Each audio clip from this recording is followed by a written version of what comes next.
Olá a todos, eu sou Helena Margarido, direto do FIIs Summit, maior evento de FIIs do Brasil, e eu estou aqui com o Felipe Paleta. Seja bem-vindo, Felipe. Olá, Helena. Acho que a gente se encontra todos os dias, né? Nossa sócia, Ana Monet. Exatamente. Mas hoje a gente não está aqui para falar de cripto, hoje a gente está aqui para falar do seu tema, né? A gente está para falar de fundos Finalmente, fundos imobiliários. Que estão, se a gente pegar a média aí dos últimos 12 meses, eu acho que os FIIs renderam mais do que as criptos, né? Não, sem dúvida, né? Acho que os fundos imobiliários eles ficaram, de certa forma, esquecidos, né, na carteira dos investidores nos últimos 2 anos, porque a gente viu juros subindo, isso prejudica o desempenho de curto prazo, né, dos fundos imobiliários. Por outro lado, né, a gente viu os mercados todos lá fora corrigindo, então bolsa americana caindo mais de 20% esse ano aqui de 2022, as criptos nem se fala, né? Acho que a Helena pode comentar isso com vocês em algum momento, mas os fundos imobiliários, pelo contrário, né? 2022 tem sido um bom ano, tem mostrado para a gente uma trajetória de recuperação, especialmente para aqueles fundos de tijolo, né, que sofreram durante a pandemia, especialmente aqueles setores que foram mais afetados, como shopping center, hotéis, agora já apresentam alguma recuperação. O que são fundos de tijolo, para quem não sabe, tipo eu? Tá. Bom, os fundos de tijolo são basicamente aqueles que você tem um lastro imobiliário por trás, né? O fundo capta recursos e ele investe em empreendimentos imobiliários. Então, basicamente, na indústria, a gente divide entre os fundos de tijolo, que são exatamente esses, que investem em imóveis, propriamente dito, e você tem os fundos de papel, que são basicamente os fundos imobiliários que investem em títulos de renda fixa, que dão recursos, dão crédito para o segmento imobiliário.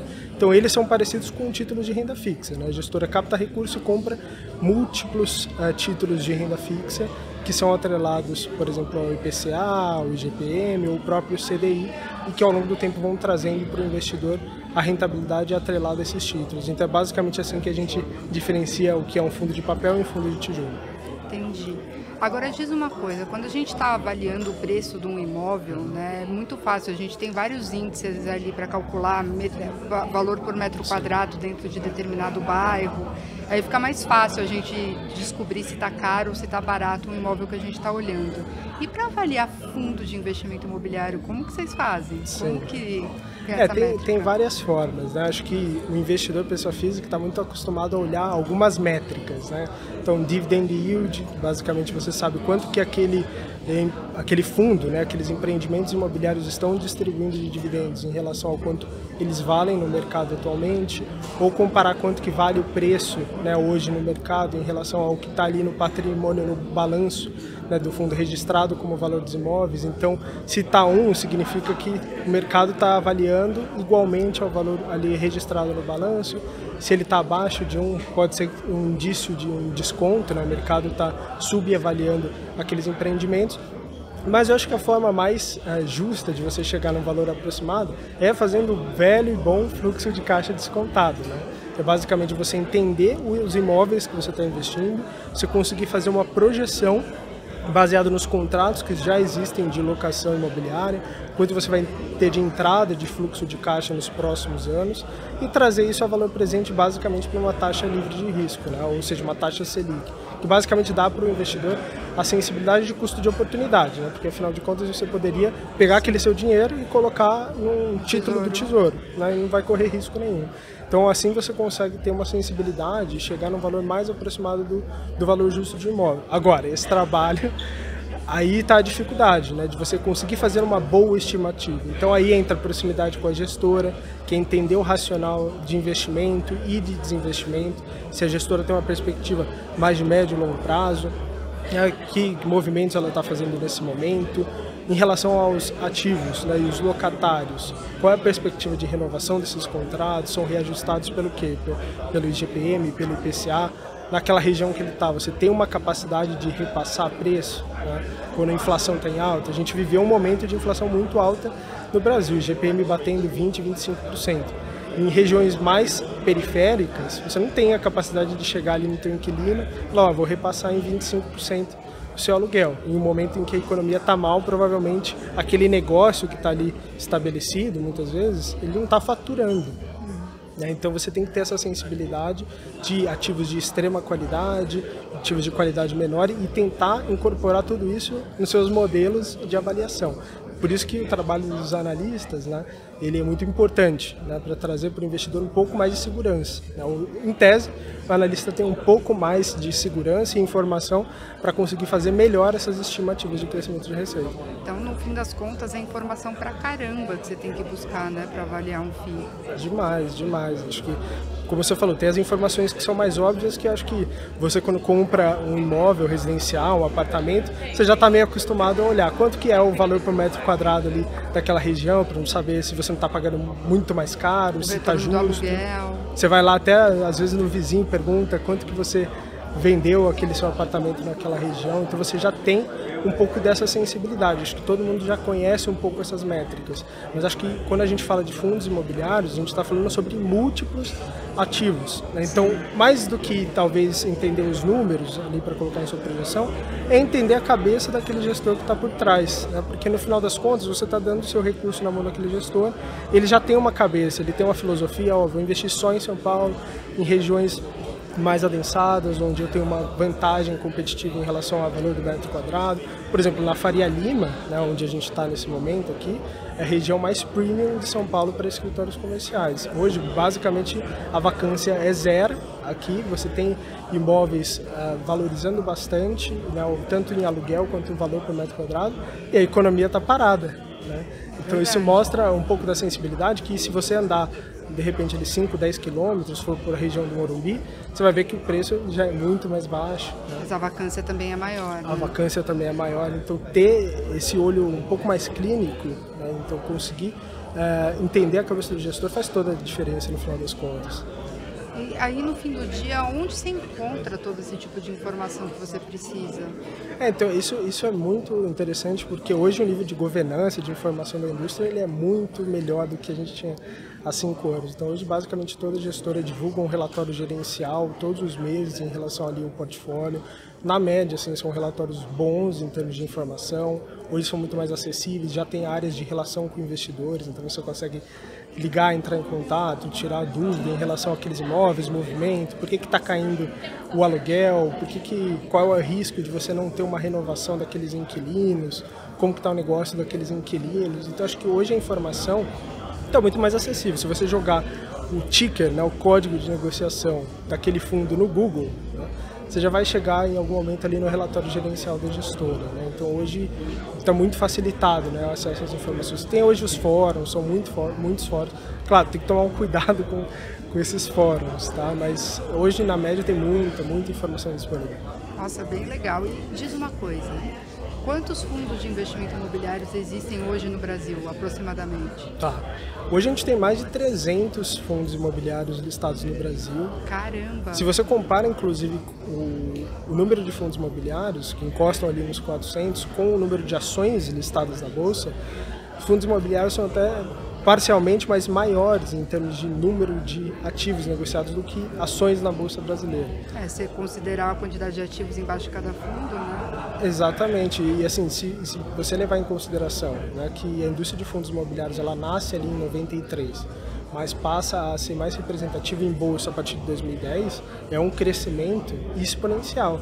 Assim, lá fora, nos Estados Unidos, onde a gente tem uma indústria que funciona desde 1960, e eles têm ali perto de 360 REITs, né, que negociam, é um volume muito grande. Então, assim, até é uma dificuldade adicional para o investidor entender aquilo que vale a pena, aquilo que tem um volume de negociação interessante, que no momento que ele for resgatar ele não vai ter um pênalti, né, porque não vai conseguir achar uma contraparte para vender, mas é uma indústria que está numa evolução muito grande e muito rápida. Então, quando a gente está falando agora do trabalho de análise, né? Quando a gente está falando de bolsa, para você fazer uma análise fundamentalista de cada uma das ações, você pega o balanço, você pega uma série de informações de uma empresa. Agora, quando você está falando de avaliar fundos de investimento imobiliário, você está pegando, na verdade, os relatórios de um fundo que tem múltiplos ativos ali embaixo, todos eles podem ser diferentes, né, dependendo. Sim. Como que é esse trabalho de análise? Como que você consegue selecionar os melhores fundos, por exemplo? Tá. De certa forma, assim, se a gente for pensar, a estrutura de um fundo imobiliário ela é muito mais fácil de analisar do que muitas vezes empresas listadas. Por quê? Quando a gente fala de uma empresa na bolsa, ela tem um modelo de negócio dela, geralmente tem um nível de complexidade muito maior para você entender e conseguir fazer, lembra, aquelas projeções. Por quê? Porque no final das contas, quando você investe em um fundo imobiliário, você ainda tem o lastro no imóvel, né? Você tem contratos que são previsíveis e, de certa forma, são de médio e longo prazo. Então, você consegue ter uma previsibilidade melhor para fazer a projeção.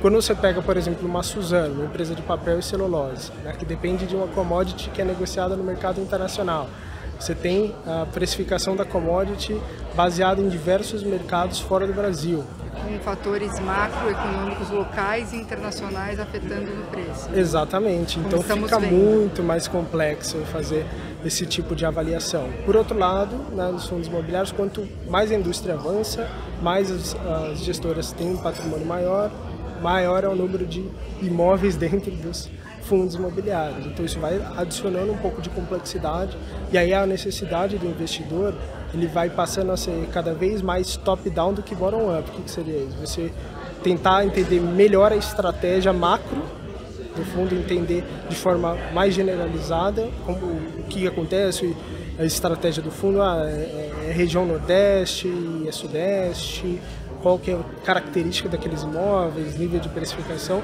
do que o bottom-up, que seria analisar imóvel por imóvel, fazer essa projeção de cada um.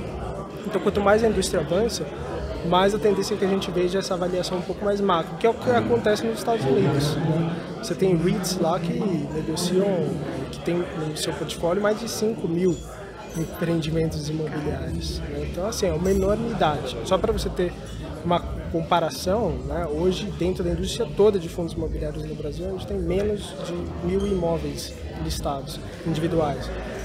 Lá nos Estados Unidos são mais de 500 mil. Então, assim, você vê um pouco da disparidade ainda dos mercados, né, mas está evoluindo bastante, muito rápido. Diz uma coisa, eu lembro a primeira vez que eu comprei um apartamento, né, eles dizem que não é investimento, não tem que passar pela CVM, mas BS, né, a gente sabe, tinha lá um índice de retorno estimado do aluguel ali de 0,8, que eu achei alto até, né?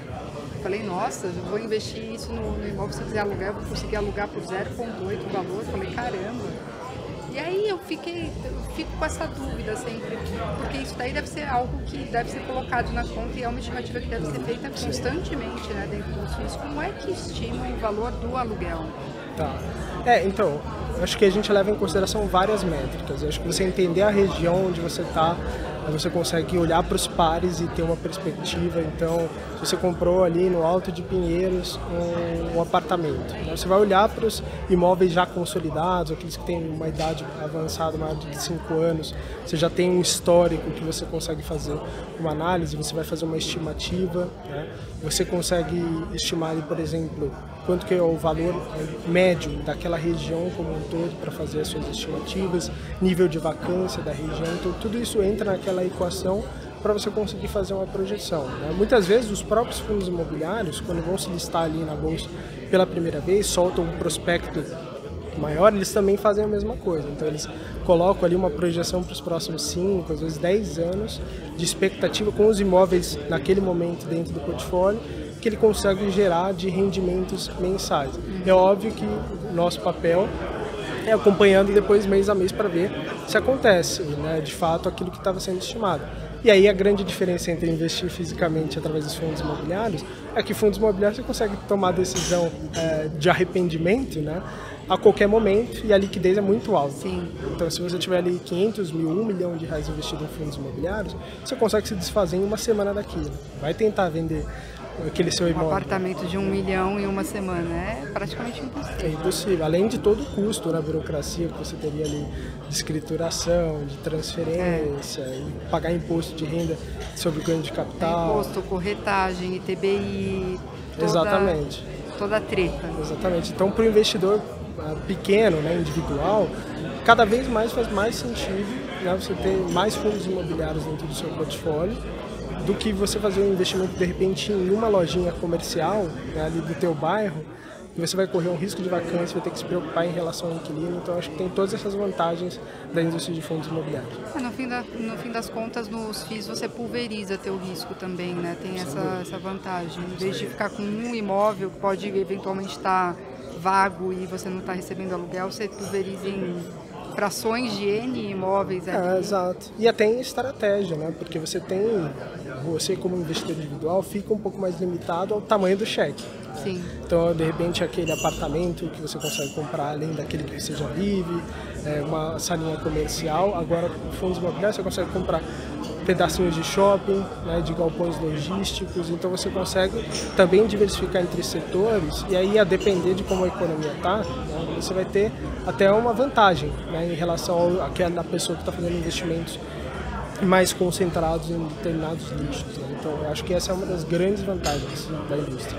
Então tá certo. E hoje aqui no evento você vai falar sobre o quê, Paleta? Vou falar sobre o REITs, né? Vou bater um papo aí com o Daniel Malheiros, que é gestor da RBR, ele tem um fundo listado de REITs, né? E também vou bater um papo com o Guilherme Zanin da Avenue Securities, que é uma corretora norte-americana que dá acesso para os brasileiros para comprar os REITs lá fora, que são os fundos imobiliários lá fora. Então a gente vai entender um pouco do macro, entender o que diferencia esse momento que parece conturbado nos Estados Unidos do que foi a crise de subprime em 2008, que acho que é uma dúvida que muita gente tem. E, assim, eu tenho essa dúvida. Exato. Então acho que a gente vai trazer alguns números do que está acontecendo por lá e acho que isso vai deixar um pouco mais claro para os investidores um pouco quais são as vantagens de você ter um investimento em imóveis dolarizados na sua carteira. E aí, só para terminar, vale a pena investir em REITs? Vale a pena você diversificar. Claro que tem muita coisa cara lá nesse momento, então você tem que saber exatamente quais os setores se expor, né? Então esse cuidado adicional, que faz parte até do nosso papel de análise, de fazer essa seleção de quais são os melhores REITs, é cada vez mais importante, especialmente quando o mercado passa a ficar muito volátil, que aí é o que a gente chama de risco sistêmico, né? Primeiro tudo cai, depois você vai ver o que está bom e o que está ruim. Então o investidor ele tem que evitar um pouco, acho que a exposição hoje tem que ser menor do que há 2 anos em REITs, mas ainda assim eu acho que faz sentido estrategicamente para o investidor brasileiro ter um pouquinho, especialmente depois de ter visto aí uma apreciação do real forte nos últimos meses. Legal.